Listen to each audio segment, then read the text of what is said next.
Seigneur, notre Dieu, notre Roi, nous te bénissons et nous te rendons toute la gloire. Nous te levons en ce jour commémoratif de ta résurrection. Cette grande victoire sur la mort, sur le péché, sur l'iniquité.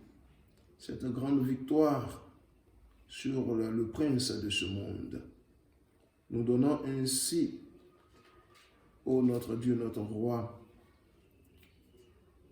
une possibilité d'avoir place auprès de ton Père, vers qui tu es monté et à la droite de qui tu es assis, et avec nous en toi. Ô Seigneur Jésus-Christ, merci pour la grâce et la faveur que tu nous fais ce matin. Ô de nous assembler autour de toi, au travers de ce culte spécial, et aussi dans des conditions spéciales, parce que c'est un culte que les circonstances nous donnent de faire dans des mesures restrictives, dans des mesures de confinement. Oui, loin de nos assemblées, et je veux dire pour la plupart du temps dans nos maisons avec nos familles. Mais Seigneur, rien et absolument rien ne peut contre l'Église. Rien ne peut arrêter notre communion avec toi. Rien ne peut arrêter notre marche avec toi. Mieux, rien ne peut arrêter notre vie avec toi, ô notre Dieu, notre Roi. Aucune circonstance humaine, aucune circonstance de la vie, ô Seigneur, ne peut altérer, ô notre Dieu, notre Roi, ta présence en nous. C'est pourquoi ce matin, nous te bénissons et nous te rendons toute la gloire. Oui, toi qui es au milieu de nous, au travers des différents cultes, ô Seigneur, que nous te rendons, dans nos différents lieux d'habitation. Seigneur, je voulais t'inviter ce matin à venir et à nous parler, comme tu le faisais d'habitude lorsque nous assemblions dans nos diverses communautés. Voici que ma personne s'efface et que toi-même tu viennes nous délivrer ta parole. Cette parole qui est esprit et vie et qui vient pour nous fortifier, qui vient pour nous édifier, qui vient pour nous aider, ô Seigneur, à continuer cette marche avec toi en dépit de toute épreuve ou de toute circonstance. Que gloire, honneur, élévation et magnificence soient à toi, Père. Au nom de Jésus, nous avons prié. Merci Seigneur pour ta parole. Et la parole de ce jour se trouve dans le livre, l'Évangile selon Matthieu, au chapitre 16, le verset 18. Matthieu 16, 18. Et il est écrit, « Et moi, je te dis que tu es Pierre, et que sur cette pierre, je bâtirai mon église, et que les portes du séjour des morts ne prévaudront point contre elle. » Bien-aimés en Christ, à partir de ce passage dans lequel Jésus-Christ demandait à ses disciples au travers de deux questions précises. La première étant, que dit-on que je suis? Qu'est-ce que les gens disent que je suis? Et les disciples avaient répondu, les uns disaient que, oh, tu étais Jérémie, des autres disaient que tu étais l'un des prophètes de l'Ancien Testament qui est venu, d'autres disaient que, bon, écoute, tu es Élie.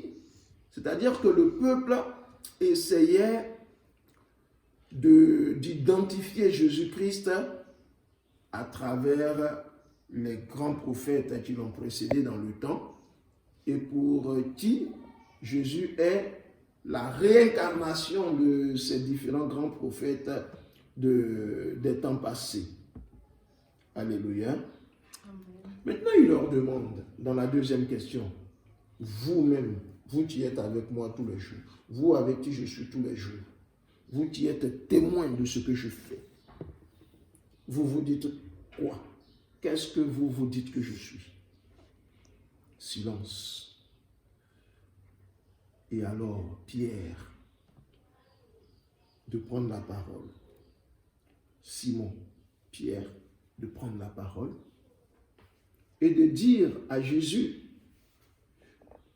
que tu es heureux, et de dire à Jésus, tu es le Christ, le Fils du Dieu vivant.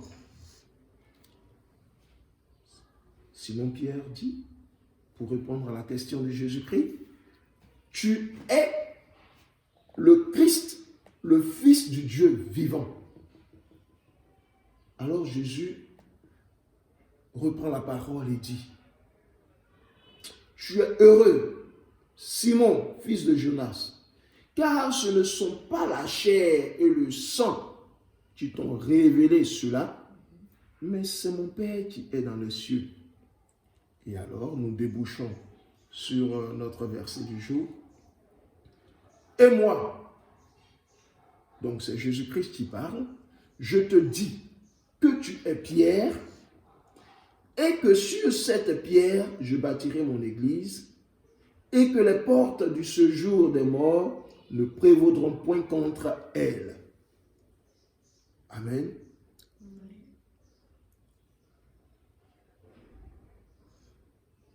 Ce passage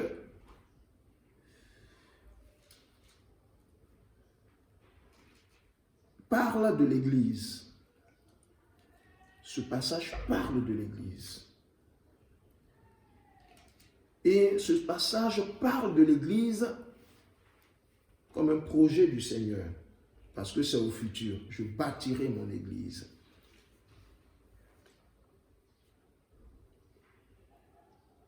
Et ce passage a souvent été mal interprété.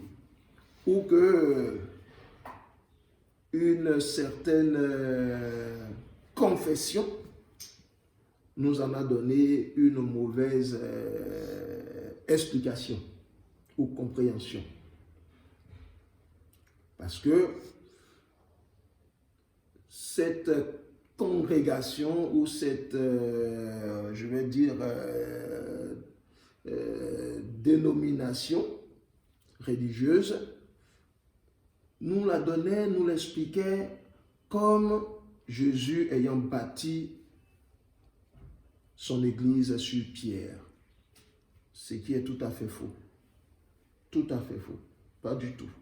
Jésus n'avait pas bâti ou n'avait pas l'intention ou son projet n'était pas de bâtir l'église sur la personne de Pierre. Non. Jésus était en train de dire à Pierre, c'est Dieu lui-même, c'est Dieu le Père qui vient de te donner la révélation de qui, moi Jésus, je suis. Quand il dit ce n'est pas la chair ni le sang, il dit que ce n'est pas un homme qui t'a révélé ce que tu viens de dire. Le fait de savoir que je suis le Christ, le Messie qui a été envoyé, qui est attendu, Fils du Dieu vivant.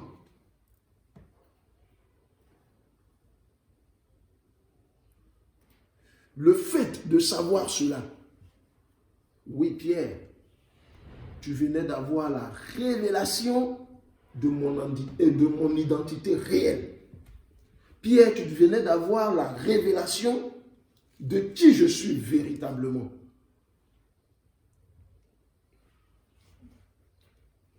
Et une telle révélation, un tel niveau de révélation, Pierre, ça ne peut pas être un homme qui t'a livré ça. Ça ne peut même pas être ta propre intelligence qui a pu déceler cela. Mais Pierre, c'est mon Père. C'est mon Père qui t'a révélé cela. C'est le Père céleste. C'est le Père, Dieu tout-puissant, c'est-à-dire Dieu dans toute sa divinité, dans toute sa puissance, dans toute sa grandeur, qui t'a révélé cela. Alors c'est pourquoi Pierre, à partir de cet instant, à partir d'aujourd'hui, parce que tu as eu la révélation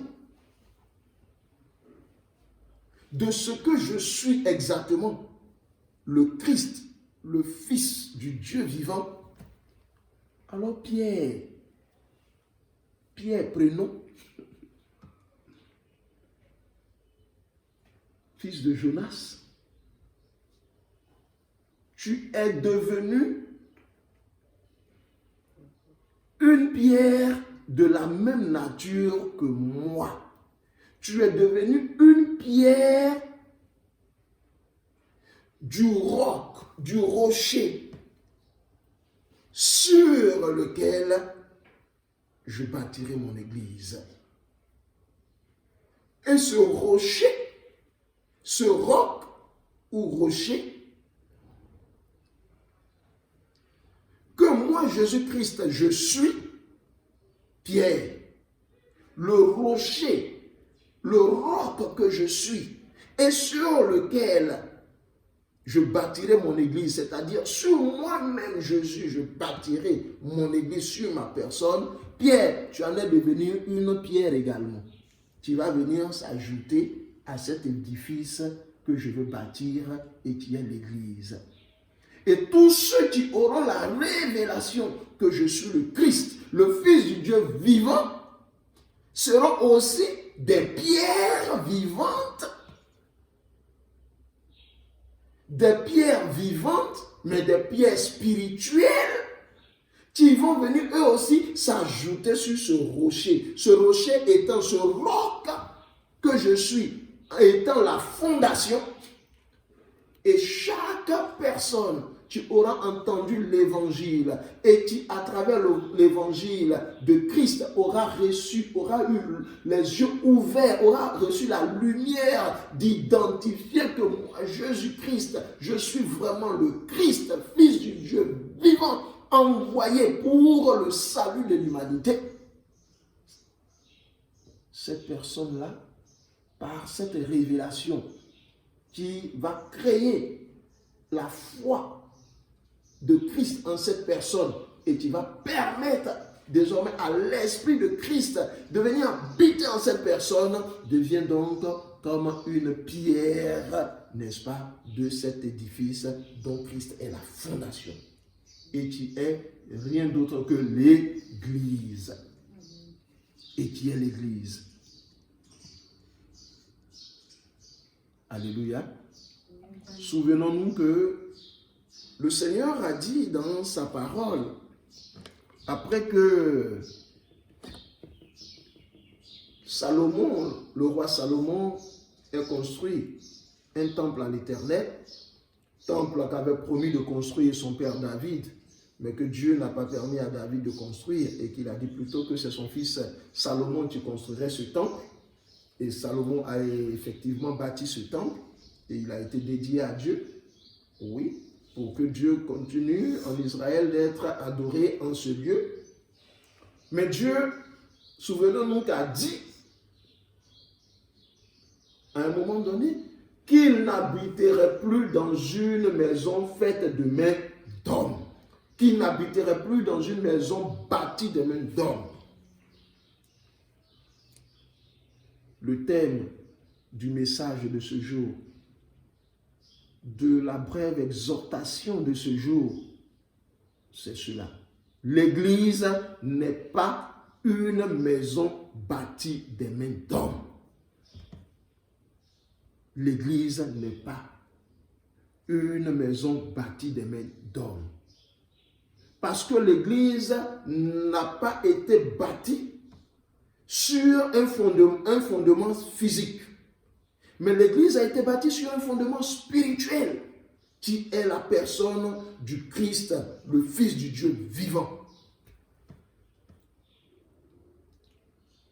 Et sur cette pierre angulaire, donc qu'on appelle aussi pierre de fondation, et qui est donc le fondement de l'Église, la fondation de l'édifice spirituel spirituelle qu'est l'Église, chaque personne qui a la révélation produit de la parole de Dieu, qui identifie que Jésus-Christ est Christ, Fils de Dieu, et qui croit en l'œuvre que le Père a envoyé le Fils faire par la personne de Jésus-Christ, et qui y croit, devient alors lui-même comme une pierre qui vient se poser sur la fondation. Ainsi de suite, chaque personne partout dans le monde qui aura eu cette révélation, qui aura produit en lui la foi en Jésus-Christ, devient alors lui aussi une pierre qui se pose. Et voilà comment pierre sur pierre, se posant sur l'édifice, le fondement qu'est Jésus-Christ, finit par donner l'édifice qu'on appelle l'Église.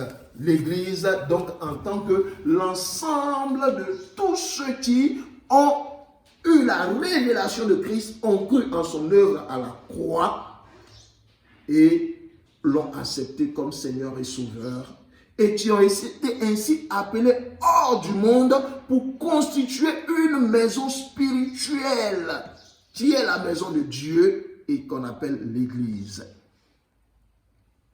Voyez, nous allons lire Ésaïe 28, 16. Nous allons regarder dans Ésaïe 28, 16. Voilà, Ésaïe 28, 16. Voilà. Alors, il est écrit quoi en Ésaïe 28, 16? Dans le livre d'Ésaïe, le chapitre 28, le verset 16, il est écrit ceci. C'est pourquoi, ainsi parle le Seigneur l'Éternel.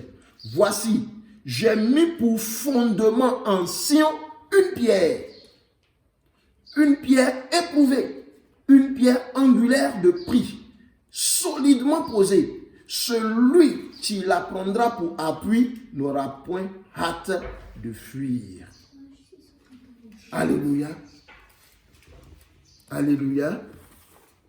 C'est pourquoi, et je reprends, Ésaïe 28, 16. C'est pourquoi, ainsi parle le Seigneur l'Éternel. Voici, j'ai mis pour fondement en Sion, en Israël, une pierre éprouvée, une pierre angulaire de prix, solidement posée. Celui qui la prendra pour appui n'aura point hâte de fuir. Ésaïe donnait ainsi déjà la révélation de Jésus-Christ, du Christ à venir, et qui allait apparaître à Sion. Sion qui désigne aussi, Sion qui a une autre désignation d'Israël. Une pierre éprouvée. Christ a été éprouvé à la croix. Il a été éprouvé à la croix. Il a été éprouvé par les maîtresses qui lui ont été imposées. Il a été éprouvé par la maltraitance. Il a été éprouvé par toutes sortes de traitements inhumains jusqu'à la mort de la croix. Christ a été éprouvé. Il était là, il était et il est la pierre dont Ésaïe parle. Il dit, une pierre angulaire de prix. La pierre angulaire, c'est la première pierre qui est posée et à partir de laquelle ou autour de laquelle on bâtit l'édifice en y apposant d'autres pierres, en y juxtaposant et superposant d'autres pierres pour élever l'édifice. Pour dire quoi? L'édifice repose sur la pierre angulaire. Si on retire la pierre angulaire, l'édifice s'écroule. Ça s'appelle aujourd'hui, dans la technique de construction aujourd'hui, ça s'appelle fondation. La pierre de fondation. Amen. Il dit solidement posé. Parce que l'édifice, les autres pierres de l'édifice seront posées et juxtaposées sur elle. Et superposées sur elle. Si elle n'est pas solidement posée, l'édifice va s'ébranler. l'édifice va vaciller. L'édifice ne sera pas stable. Et cette pierre solidement posée, c'est Jésus-Christ. Une pierre angulaire de prix. Pourquoi de prix? Parce que Jésus-Christ est le Fils du Dieu vivant. Il est Dieu qui est venu en chair. Dieu qui s'est fait chair. Il n'y a pas un prix sur la terre qui puisse égaler ce prix-là. Alors c'est un fondement, une pierre angulaire solidement posée. Et celui qui la prendra pour appui n'aura point hâte de fuir.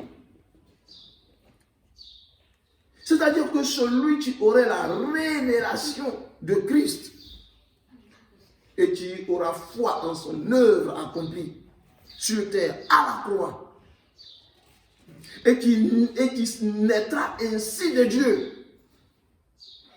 Parce que, étant engendré par Dieu, par l'Esprit de Dieu et recevant son Esprit, acquiert une nature spirituelle semblable à la nature de la pierre qui a été posée. Donc lui-même devient une pierre qui va se poser sur la pierre angulaire pour bâtir l'édifice. Alors lui aussi, il ne sera point ébranlé sur ses bases. C'est ça, il n'aura point hâte de fuir. Il ne sera point dans la confusion. Il ne sera point victime éternelle du péché. La mort ne prévaudra pas contre lui parce qu'il entre dans l'éternité, parce qu'il prend la nature de celui qui est la pierre angulaire et qui est éternel. Une telle chose ne pouvait se faire sur la personne de Pierre. Mais Pierre en a eu la révélation. Il a été le premier, on va dire, à avoir la grâce d'avoir la révélation d'une chose aussi importante. Alléluia. C'est pour dire quoi? Pour revenir à notre contexte. Pourquoi scandalisons-nous? Parce que, à la faveur de la pandémie à coronavirus, les églises sont fermées. Les lieux de prière sont fermés. On ne peut plus, pour des raisons d'hygiène et des raisons de mesures barrières, comme cela se dit, on ne peut plus se regrouper en assemblée pour adorer Dieu, pour rendre culte à Dieu. Cela déstabilise certaines personnes. Cela scandalise d'autres. Il y en a qui s'en plaignent. Il y en a qui sont ébranlés même sur leur base. Il y en a qui réagissent comme si, vous voyez, Dieu n'existait plus, Jésus n'existait plus. Comme si c'est Jésus qu'on a fermé. Comme si c'est l'accès à Jésus qu'on a fermé. Comme si c'est l'accès à Dieu qu'on a fermé. Comme si, je vais dire, on a annulé notre salut. Mais loin de là. Et très loin de là. C'est parce que nous avons été si longtemps nourris d'une explication de l'Église bâtie sur la personne de Pierre et qu'on a identifié, que nous avons fini par identifier à des murs, oubliant que le Seigneur lui-même, l'Éternel Dieu, a dit qu'il n'habiterait plus dans une maison faite, bâtie de mains d'hommes. Et nous avons fini, dans notre siècle présent, à tellement faire la course au grand temple, au beau temple, au temple climatisé, au temple superposé, au temple faramineux, au temple à coups de centaines de millions, que nous avons fini par croire et que le peuple de Dieu, pour beaucoup, ont fini par croire qu'il n'y a de communion avec Dieu que dans des édifices humains, dans des bâtisses, dans des constructions. Loin de là. Loin de là. Les constructions ne définissent pas l'Église. Les constructions les temples ne sont que des lieux pour nous rassembler, pour communier avec l'Éternel, notre Dieu, par notre Seigneur Jésus-Christ, lui-même Dieu vivant. c'est son élu. Mais ce n'est pas là la maison du Seigneur. Mais là, Dieu, quand il a refusé à un moment donné d'habiter dans des temples, dans des maisons bâties de main d'homme, voici où Dieu a décidé d'habiter. Et nous allons voir cela en 1 Corinthiens 3, 16. 16 à 17. 1 Corinthiens 3, 16 à 17. Et je vais lire. 1 Corinthiens, chapitre 3, les versets 16 à 17. Regardez. Voici là où Dieu a décidé d'habiter. Quand Dieu a refusé d'habiter dans des temples faits de main d'homme, voici où Dieu a décidé d'habiter. Quand Dieu a refusé d'habiter dans des temples faits en briques, en fer, dans quelle matière de construction humaine, voici où Dieu a décidé d'habiter. 1 Corinthiens 3, 16 à 17. Et je lis. Ne savez-vous pas que vous êtes le temple de Dieu et que l'Esprit de Dieu habite en vous? Verset 16. Verset 17. Si quelqu'un détruit le temple de Dieu, Dieu le détruira. Car le temple de Dieu est saint et c'est ce que vous êtes, mes frères et mes sœurs chrétiens. Le temple, c'est vous, c'est moi, c'est nous. Le temple de Dieu, c'est chacun de nous. Si un lieu de prière est considéré comme maison de Dieu, c'est parce que chacun d'entre nous est un temple du Dieu vivant, vivant en nous par son esprit, nous nous rassemblons.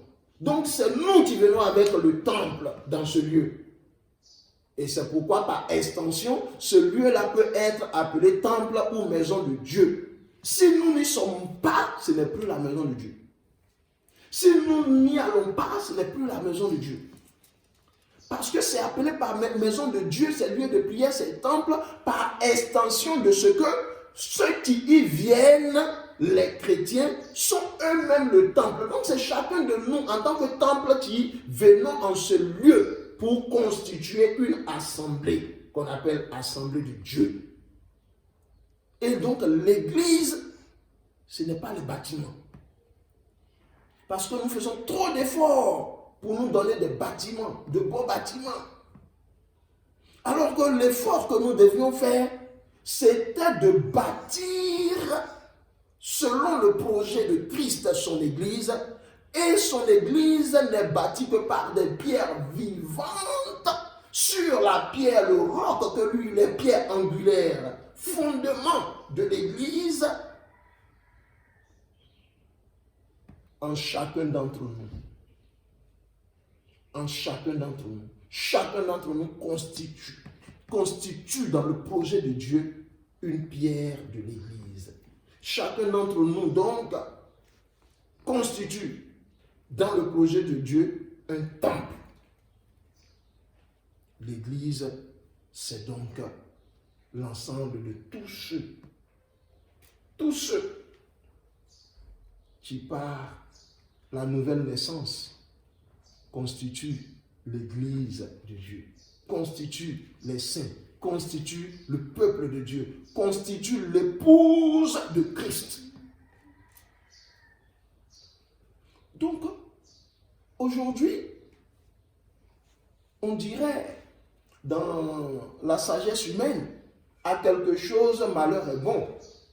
Parce que cette situation de coronavirus, à la faveur de laquelle les lieux de prière sont fermés, les temples bâtis de main d'homme sont fermés, nous ramène à la parole exacte et au projet exact du Seigneur, en ce sens que son Église n'est pas les bâtiments, mais son Église, c'est chacun d'entre nous.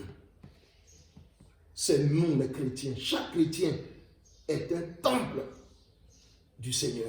Chaque chrétien est une pierre de l'Église.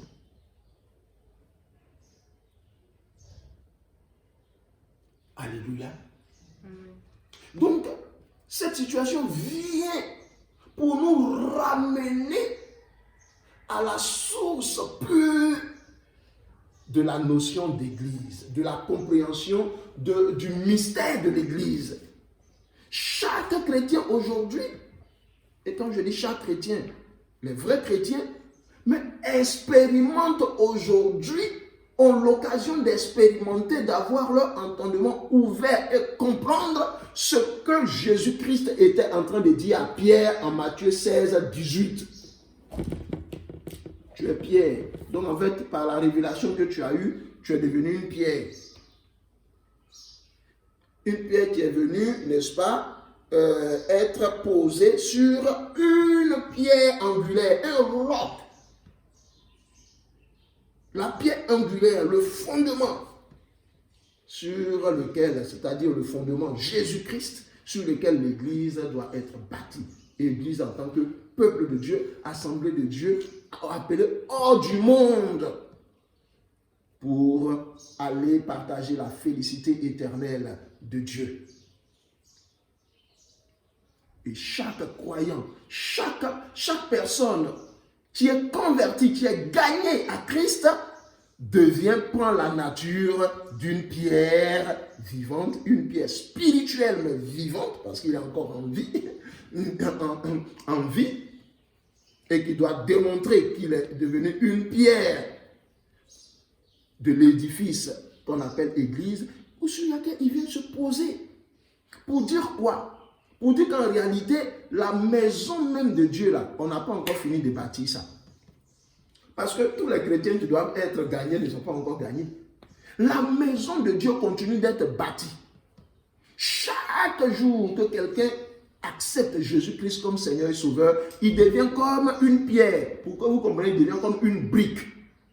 Sur une maison qu'on est en train de construire, il devient comme une brique qu'on place. Or, vous savez qu'une maison, c'est quoi? Il y a la fondation. Et sur la fondation, on élève les briques jusqu'à pour atteindre ce qu'on appelle le pignon. Et puis on pose la toiture, voilà, la maison est faite. Donc la maison même de Dieu est là. Tant que Jésus-Christ n'est pas encore revenu, on n'a pas encore fini de la bâtir. Parce qu'il y a encore des pierres, c'est-à-dire des briques de cette maison qui sont dans le monde. Et vers qui nous sommes envoyés à annoncer l'évangile, afin que chaque fois que quelqu'un dans le monde dit j'ai compris, j'ai reçu cette révélation, par la révélation de la parole, de l'évangile pur et vrai, authentique, que je viens de recevoir, alors je donne ma vie à Jésus. Il devient comme une brique de cette maison spirituelle qu'on appelle Église et qu'on pose sur, n'est-ce pas, une autre brique qui est de l'édifice. Et voici comment ça part de superposition de pierre en pierre. On parle ici de pierre parce que au temps de Jésus, on construit les maisons avec par superposition de pierres, de cailloux. Aujourd'hui, ce n'est plus des cailloux naturels qu'on superpose pour construire les maisons, c'est des briques. C'est pourquoi je prends l'exemple de briques pour que nous puissions bien comprendre. Donc aujourd'hui où nous sommes, chaque chrétien doit démontrer et vivre dans sa propre expérience ce que c'est que l'Église, projet de Jésus-Christ, l'Église en tant qu'une maison non bâtie des mains d'hommes, l'Église en tant qu'un temple que nous sommes et dans lequel réside l'Esprit, habite l'Esprit de Dieu et non des édifices humains. Alors c'est chaque chrétien doit aujourd'hui faire l'expérience de rendre culte à Dieu, de communier avec le Seigneur dans son propre temple. Dans son propre temple. Dans le temple que lui-même il est. Donc c'est une occasion pour chacun de se rapprocher du Seigneur. C'est une occasion de raviver notre foi. C'est une occasion de resserrer notre communion avec le Seigneur. C'est une occasion, n'est-ce pas, d'élever le Seigneur dans un temple qui n'est plus des briques, qui n'est plus des maisons que des architectes humains ont faites, mais c'est le temps d'élever le Seigneur dans une maison spirituelle, un temple spirituel que nous constituons nous-mêmes. Que nous constituons nous-mêmes. C'est à cela que cette situation nous ramène. C'est pourquoi, quoique je ne me réjouisse pas de ce que je ne vois plus des frères et sœurs, je ne peux plus être assemblé avec eux dans notre lieu de prière parce que je ne suis pas en train de dire que l'assemblée n'est pas utile, mon cher. Non, ce n'est pas ça. C'est important, c'est utile, mon cher. Mais Jésus savait que le Seigneur, en tant que Dieu, savait que sur la terre, il arriverait des moments, des circonstances, des événements où nous ne pourrions plus nous rassembler entre frères et sœurs dans des lieux. Et pour ne pas que justement il y ait discontinuité, il y ait rupture dans notre adoration, dans notre, dans notre attachement à Dieu, dans notre communion avec Dieu, dans notre lien étroit avec Dieu, en tant qu'une pierre posée sur une autre qui en est le fondement. Dieu n'a pas voulu donc que sa maison soit un lieu physique. Dieu n'a pas voulu. Parce que regardez, quand il y a des guerres, quand il y a une guerre dans un pays, ce n'est plus quelqu'un qui interdit d'aller dans les temples construits par des hommes. Mais les hommes eux-mêmes, par peur pour leur sécurité, désertent les temples. En Côte d'Ivoire, nous avons connu aussi l'expérience de la guerre. Qui allait à l'église, dans les temples, qui allait? Personne n'avait interdit à quelqu'un d'aller dans le temple, mais à cause de la guerre, les temples étaient vidés. Les brebis dispersées, le berger en fuite. Beaucoup même, on a retrouvé beaucoup de pasteurs dans les pays limitrophes, Ghana, Togo et autres, tout ça. Brebis aussi dispersées, personne n'y allait. Mais c'est parce que le Seigneur savait. Il sait, il est Dieu, il est omniscient, omnipotent. Il sait que sur cette terre-là, il arriverait des moments où des situations vont faire qu'on ne pourrait plus. Et donc si Dieu était demeuré comme sous l'ancienne alliance, dans un lieu comme qu'on appelait par exemple le tabernacle, et c'est là-bas seulement qu'il était, ou comme plus tard en Israël, à Canaan, quand le peuple s'est sédentarisé, et que c'est dans le temple construit, bien entendu, par Salomon, si c'est là-bas, à Jérusalem seul, dans le temple seul, qu'on pouvait rencontrer Dieu, alors toutes les fois qu'il y aurait sur la terre des situations, des calamités, des guerres, en tout cas, des événements qui ne permettraient pas de nous réunir dans ce lieu, il est clair qu'il y aurait discontinuité dans notre lien spirituel, dans notre adoration, dans notre, on va dire, connexion, dans notre communion avec Dieu. Puisque le lieu où on le rencontrerait, il serait devenu par la force de la guerre, par la force d'une calamité ou par la force d'une épidémie comme aujourd'hui, il serait devenu impossible d'y aller, de nous y réunir. Alors Dieu qui est omniscient n'a pas voulu à un moment donné ça. Et voilà pourquoi il a fait de chacun de nous son temple. Son temple.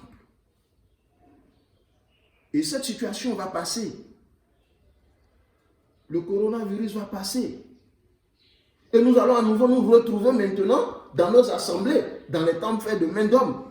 Mais je crois que ça aura permis à chaque chrétien de comprendre que ce n'est pas quand il se trouve dimanche entre quatre murs là. Ce n'est pas là qu'il rencontre Dieu. Ce n'est pas là qu'il est en connexion avec Dieu. Ce n'est pas là qu'il est agréable à Dieu. Ce n'est pas là que Dieu lui parle. Ce n'est pas là qu'il parle à Dieu. Non. Ça aura permis.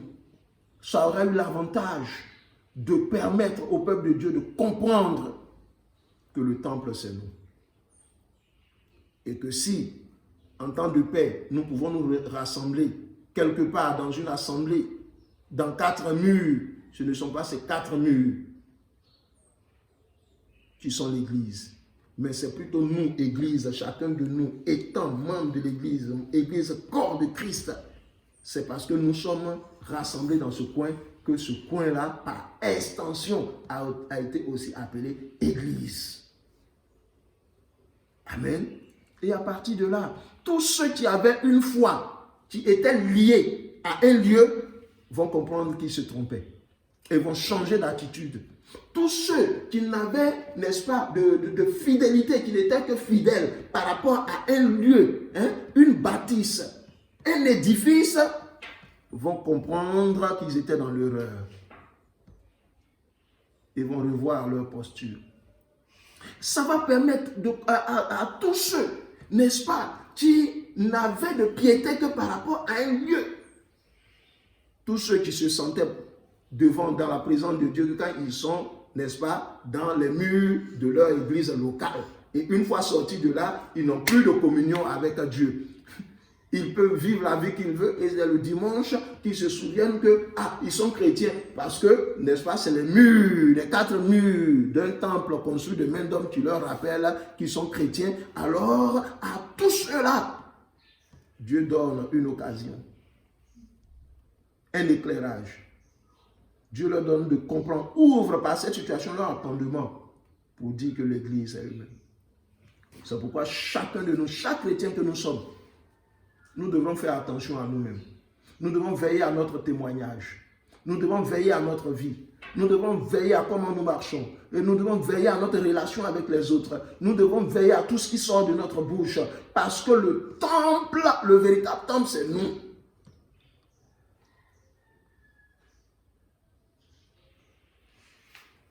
Et nous n'aurons rien fait de bon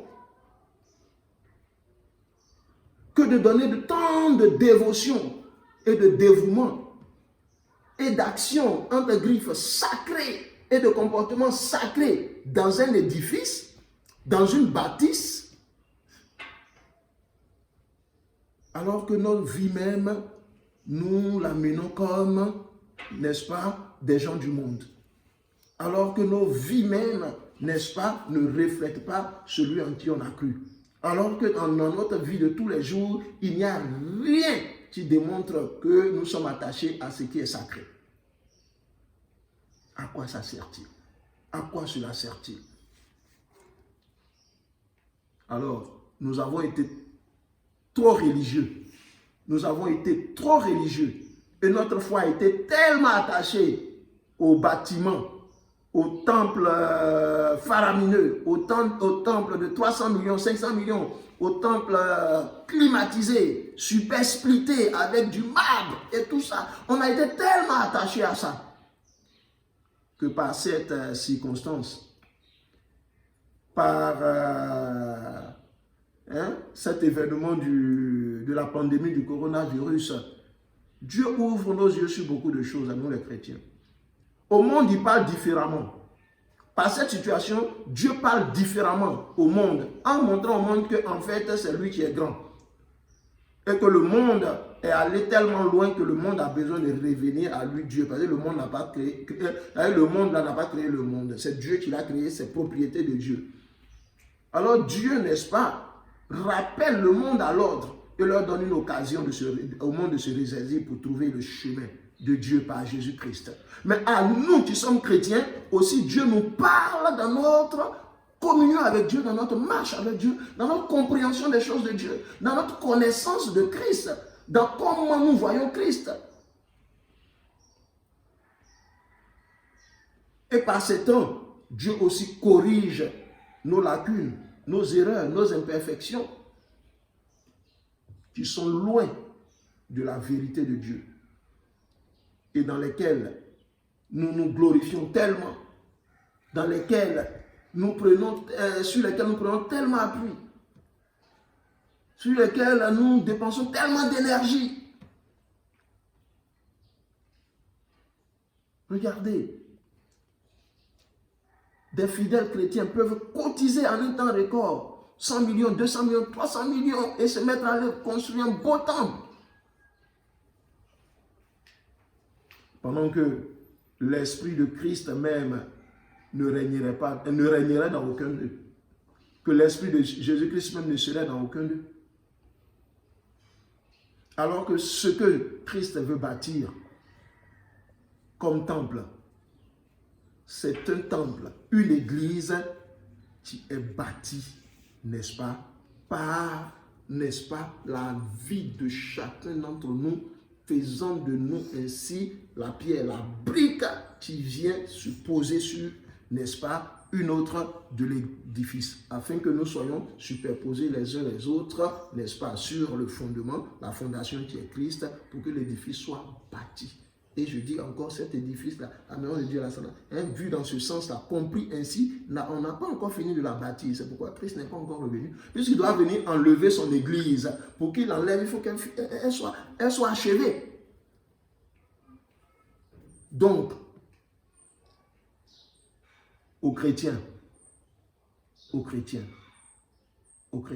ayons une compréhension renouvelée et juste de ce qu'est l'Église. Et ne comprenons pas que l'Église, n'est-ce pas, c'est, n'est-ce pas, quelque chose qui nous est extérieur. Comprenons que l'Église, c'est nous-mêmes. L'Église, c'est nous-mêmes. Et que le temple, ce n'est pas là où nous allons tous les dimanches, mais le temple, c'est nous-mêmes. Donc, si demain matin, on dit, n'allez plus au temple, ça ne changerait rien. Pour celui qui a compris ça. Si après demain, on dit, mais le temple même, on n'en veut même plus, ça ne changerait rien pour celui qui a compris cette révélation. L'église primitive n'était pas des temples bâtis. L'église primitive était des temples spirituels bâtis par une des pierres vivantes que représentait chaque chrétien, parce que les chrétiens de l'église primitive étaient des chrétiens authentiques. Alors, nous, pasteurs, hommes de Dieu, femmes de Dieu, travaillons à bâtir une église spirituelle faite de pierres vivantes que représente chaque chrétien converti et né de nouveau à qui nous avons annoncé l'évangile juste, pur, authentique, et parce qu'il y a répondu, est lui-même devenu un chrétien authentique. Alors lui, celui-là, n'est-ce pas, est un temple vivant de Dieu. Donc une pierre réelle, angulaire, comme était Pierre, posée sur une pierre fondamentale, une pierre angulaire qu'est Jésus-Christ lui-même. Ce chrétien, un tel chrétien, de tels chrétiens ne peuvent pas être ébranlés lorsque on fait un temple. Lorsque même si on devait interdire les gens de ne même plus retourner dans le temple, ils ne sont pas ébranlés. Bien-aimés, c'était l'exhortation de ce jour commémoratif de la résurrection de Christ. Et si nous commémorons Christ ressuscité, il est important de comprendre qui est vraiment Christ et de comprendre, nous chrétiens, qui nous sommes. Qui nous sommes. Qui nous sommes. C'est très important. C'est très important. C'est très important. Je voudrais exhorter tout le monde, tous ceux qui m'entendent,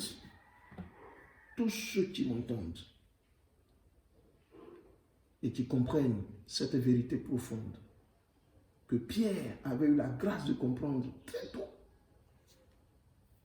de la partager autour d'eux, de la partager, de fortifier les chrétiens pour ne pas qu'ils soient désolés, pour ne pas qu'ils soient désemparés, pour ne pas qu'ils soient comme s'ils étaient sans berger. Le bon berger, le vrai berger, c'est Jésus-Christ lui-même. C'est Jésus-Christ lui-même. Donc si tu ne me vois pas en tant que ton pasteur, mais si tu vois, tu es en contact avec Jésus, si tu as une pierre qui est posée sur le roc, la principale de l'angle, le fondement qu'est Jésus-Christ, il n'y a rien qui te manquera. Parce que ta vie spirituelle, n'est-ce pas, la sève de ta vie spirituelle, n'est-ce pas, a pour source Jésus-Christ. Parce qu'il est le sarment et toi tu es le cèpe qui est attaché à lui. Donc la sève qui vivifie ta foi et ta vie en tant que chrétien, ce n'est pas le pasteur, ce n'est pas le frère. Non, c'est Jésus-Christ lui-même.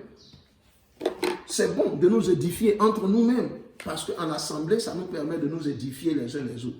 Mais si une circonstance passagère, parce qu'elle passera, ne nous le permet pas, nous n'avons rien perdu de Christ parce que nous sommes toujours attachés à Christ. Et nous n'avons rien perdu n'est-ce pas, de l'Église, parce que l'Église, c'est nous-mêmes. Nous n'avons perdu aucun temple parce que parce que le temple, c'est nous-mêmes. Nous n'avons été éloignés, nous n'avons été privés d'aucun temple parce que le véritable temple, c'est nous. Nous ne sommes lésés, n'est-ce pas, d'aucune adoration et d'aucune piété parce que le temple étant nous-mêmes, c'est à l'intérieur de nous que nous rencontrons Dieu. C'est à l'intérieur de nous que nous rencontrons Dieu. Toute personne qui reçoit Christ comme Seigneur et Sauveur devient une pierre vivante pour l'édifice qu'est l'Église, bâtie sur Jésus-Christ. Mon frère, ma soeur, je suis bâti sur Jésus-Christ. Je suis bâti sur Jésus-Christ. Non pas d'un temple extérieur à toi, mais un temple que tu es toi-même. Que cette situation ne te scandalise pas, ne t'ébranle pas, ne fasse pas vaciller ta foi, ne te mette pas dans un doute quelconque, en un mot, ne te déstabilise pas. Au contraire, c'est aujourd'hui le lieu et le moment de démontrer que tu es une véritable pierre attachée à la pierre angulaire qu'est Jésus-Christ, dans une communion parfaite, sereine, et aussi, toutes les fois que nous le pouvons, par une offensive évangélique, où chacun de nous, d'où qu'il soit, dans son confinement, dans sa famille, dans son quartier, dans sa cour, d'avoir en permanence les paroles de l'évangile dans la bouche, afin que les autres pierres qui sont encore dans le monde, si vous voulez, les autres briques qui manquent à l'édifice et qui sont encore disséminées dans le monde, que ces briques-là soient retrouvées et qu'elles soient placées sur, n'est-ce pas, l'édifice en construction qu'est l'Église de Dieu, n'est-ce pas, afin que Jésus-Christ revienne enlever son Église. Merci Seigneur pour cette parole. Béni sois-tu, Papa. Merci. Seigneur, je veux prier afin que ce message atteigne le plus de personnes possible, que Seigneur, tous ceux qui entendront cette parole qui vient de toi et qui est donc esprit et vie, retrouvent la vie. Que ceux qui avaient déjà la vie et qui étaient languissants et qui étaient apeurés et qui étaient désemparés et qui ne savaient pas quoi faire, que Seigneur, cette parole vienne les éclairer et les fortifier et de relancer à nouveau, ô Seigneur, j'allais dire, l'élan de leur communion avec toi et la force de leur foi en toi, Jésus-Christ. Et que tous ceux qui hésitent encore à accepter Jésus-Christ, tous ceux qui hésitent encore à croire que le Père a envoyé le Fils, afin que par le Fils nous soyons sauvés, et que le Fils Jésus-Christ est notre salut, que cette situation leur ouvre les yeux pour comprendre que oui, véritablement, Jésus-Christ est le chemin, la vérité et la vie pour quiconque veut revenir à Dieu, se réconcilier avec Dieu et partager l'éternité de Dieu. Que Dieu vous bénisse en ce jour de la résurrection du Christ et que la grâce et la paix du Très-Haut soient sur vous. Au nom de Jésus, j'ai prié. Amen. Amen.